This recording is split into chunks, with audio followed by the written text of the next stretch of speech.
As Putin mocks Zelensky on television, Russian forces unleash another major attack across Ukraine. Terrorist attacks on industrial and infrastructure facilities. Of course, such attacks have had no, and cannot have any critical consequences.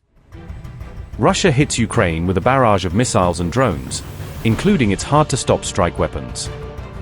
Not just Shard-type drones this time, as Russia deploys its jet-powered Banderol strike drone in the latest assault. Then came the midnight panic in Kyiv, as ballistic missiles slammed into targets during the overnight attack.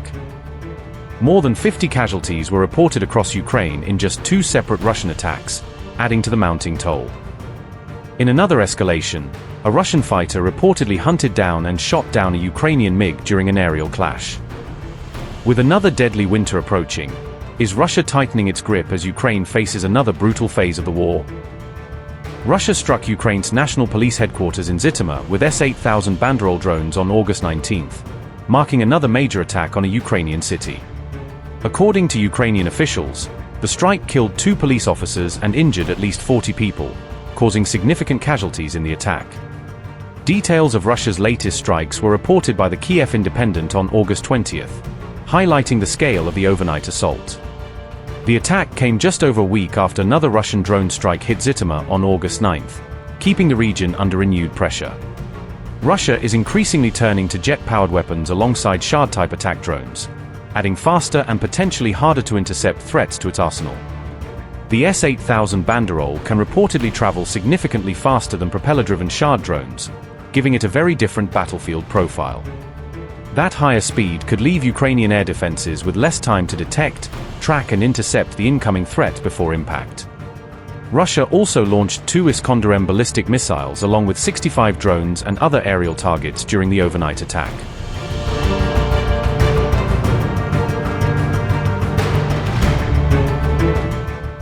Just hours later, Russia launched another ballistic missile attack against Kyiv after midnight on August 20, sending the capital into another night of panic. The strikes killed 2 people and injured at least 12 others, according to Ukrainian authorities, as explosions were reported across the city. Multiple blasts shook Kyiv as missiles struck targets or debris fell across several districts, leaving damage and fires in their wake. Residential buildings were damaged in the barrage, while fires broke out at several locations across the Ukrainian capital.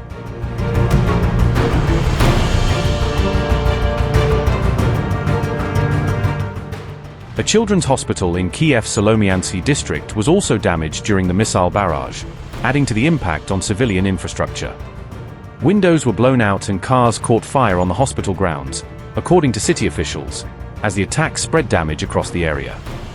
Residents were urged to remain inside shelters as ballistic missiles continued to threaten the capital and further strikes remained possible. Ukraine also reported incoming Zircon missiles launched from Russia's Kursk region toward Kyiv, adding another layer to the latest Russian attack.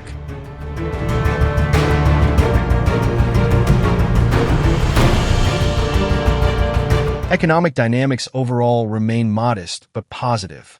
It is clear that a whole range of factors affects the pace of economic growth, including external pressure and terrorist attacks on industrial and infrastructure facilities. Of course, such attacks have had no, and cannot have any critical consequences. But they do cause us harm, of course. That is obvious. We understand this and apparently know it. I would like to emphasize once again that we need to strengthen the country's sovereignty and increase efficiency both in defense and security and in the socio-economic sphere. Despite the recent terrorist attacks I have already mentioned, our trade infrastructure is operating efficiently and sustainably. Work is certainly being carried out under considerable pressure, but everyone working in this sector is coping quite well with the tasks that the times place before us. At the same time, logistics and storage facilities require restoration, including with state involvement. In this regard, I ask the government to adopt an appropriate program. At the same time, it needs to be taken into account that damaged facilities should be restored at a qualitatively new technological level. A separate area is the construction of power grids and generating facilities. This is also a critically important task, because as the economy, regions, and territories develop and new projects and digital services are launched, electricity consumption always increases and will continue to increase. We know this very well. Dear Ukrainians, this morning the Russians struck a minibus in Kherson with a drone. It was another act of brutality that the occupiers commit every day. It was absolutely clear that this was an ordinary minibus, civilian transport, but the Russians struck it anyway. Later that same day the Russians struck Zhytomyr. It was a deliberate and treacherous attack on the regional police headquarters building. Throughout the day, another day of this war, there were also strikes on Zaporizhia, the Kharkiv region, the Sumy region, the Chernihiv region, the Donetsk region, and the Dnipropetrovsk region. Unfortunately, there are fatalities. In Kherson alone, 4 people were killed in the single strike on the minibus. In the strike on Zhytomyr, nearly 30 people were injured and 2 were killed. There have also been victims in other regions. My condolences go to all the families and loved ones of those whose lives were taken by Russian terror. My main task for Ukraine's defense minister in these conditions is to truly set up our defense system, our production and procurement system, and the system for supplying our troops. It must be organized in such a way that the defense of life in Ukraine receives everything necessary to repel Russian strikes, hold positions on the front line, conduct active operations, and deliver meaningful strikes against Russia in response to its terror, this war, and these killings, which Putin has effectively turned into a new Russian ideology. We must uproot this ideology of war. Yevhen Kamara proved through his earlier service in Alpha that he does not throw words to the wind and knows very well that occupiers are not defeated with empty promises. I expect the Ministry of Defense to expand the scope of our deep strike operations. Together with Ukrainian weapons manufacturers, it must provide greater capabilities to protect Ukraine's skies. Together with partners, it must strengthen our defensive operations and our offensive actions. There is already good cooperation between Kamara and Drapedii. I thank them for this. Before winter, we in Ukraine must be confident, and we will be confident, as much as possible in our defense and in our positions. I am grateful to the members of Parliament for their strong support today for Kamara's appointment as Minister of Defense, and for their support for Andriy Sybiha's appointment as Ukraine's Foreign Minister. Our diplomacy also has very clear tasks. This concerns communication with partners that must give Ukraine greater strength. Even amid the political turbulence Europe may enter with the start of the new political season. We need stable support and durable relations with our partners, and therefore modernization in the work of our diplomatic corps. Modern diplomatic tools, modern approaches to solving problems, and concrete results. I also thank everyone today for passing the law that we discussed in detail. It expands support programs for one of the most vulnerable parts of our society: families raising children with disabilities. The law guarantees increased assistance and introduces a multi-level system of state-funded social services for children. I expect the law as soon as possible for signature, and I expect the government to fully account for it in the budget. One more thing.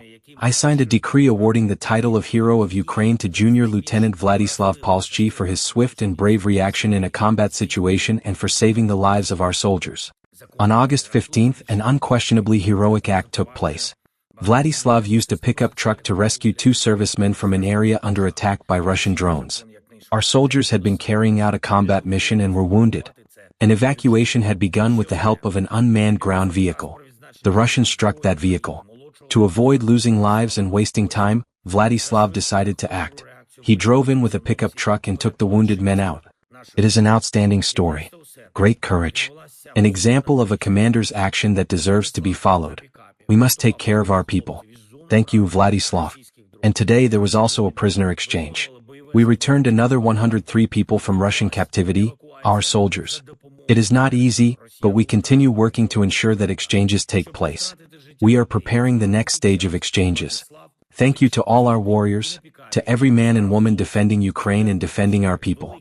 It is important for all of us to work together for Ukraine and for our people.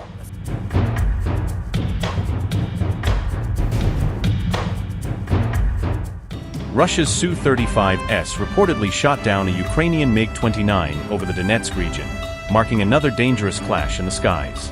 Ukraine's MiG-29 was carrying out a strike mission near Kostiantynivka when it was reportedly detected and targeted by Russian forces. The Ukrainian fighter was reportedly launching guided bombs west of Kramatorsk when the Russian aircraft moved in for the interception. Russia's Su-35S was operating near Holyuka as it engaged Ukraine's MiG-29 from long range, according to reports of the encounter. The Russian fighter reportedly used either an R-37M or R-77 missile to bring down the Ukrainian jet during the engagement.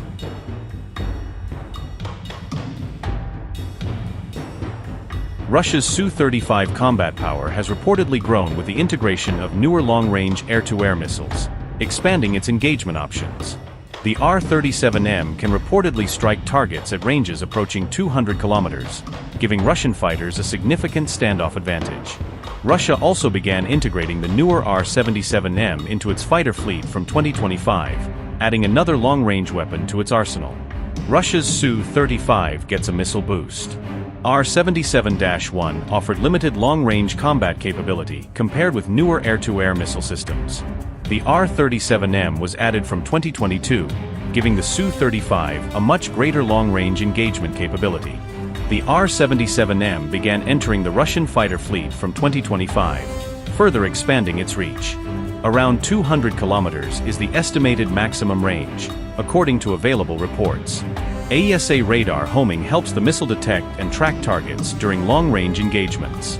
Greater resistance to electronic warfare could make the missile harder to disrupt during combat. Active phased array antenna technology reportedly gives the seeker a broader field for target detection.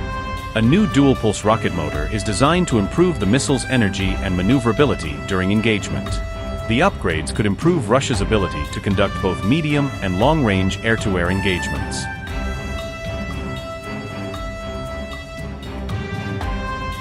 The latest showdown follows another reported MiG-29 loss to a Russian Su-35 in June 2026, adding to Ukraine's fighter losses.